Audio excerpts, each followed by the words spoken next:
నల్గొండ పట్టణ మహిళా కాంగ్రెస్ అధ్యక్షురాలిగా నాంపల్లి భాగ్య రెండోసారి నియమితులయ్యారు.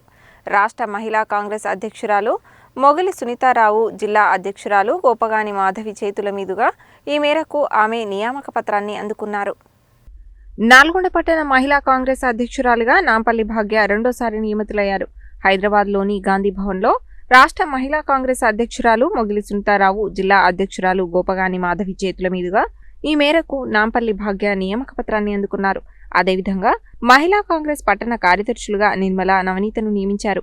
ఈ సందర్భంగా పట్టణ కాంగ్రెస్ అధ్యక్షురాలు నాంపల్లి భాగ్య మాట్లాడుతూ తన నియామకానికి సహకరించిన రాష్ట్ర రోడ్లు, భవనాలు, సినిమాటోగ్రఫీ శాఖల మంత్రి కోమటిరెడ్డి వెంకటరెడ్డితో పాటు డీసీసీ అధ్యక్షుడు కేతావత్ శంకర్ నాయక్, పట్టణ కాంగ్రెస్ పార్టీ అధ్యక్షుడు గుమ్ముల మోహన్ రెడ్డి, మాజీ మున్సిపల్ చైర్మన్ బుర్రి శ్రీనివాస్ రెడ్డిలకు ఈ సందర్భంగా కృతజ్ఞతలు తెలిపారు. నల్గొండ పట్టణంలో మహిళా కాంగ్రెస్ పార్టీ పటిష్టత కోసం కృషి చేస్తానని తెలిపారు. ప్రభుత్వం అమలు చేస్తున్న సంక్షేమ పథకాలు అర్హులైన వారికి అందే విధంగా చర్యలు తీసుకోవడంతో పాటు మహిళా కాంగ్రెస్ పార్టీ ఇచ్చిన అన్ని కార్యక్రమాలను విజయవంతం చేస్తానని పేర్కొన్నారు.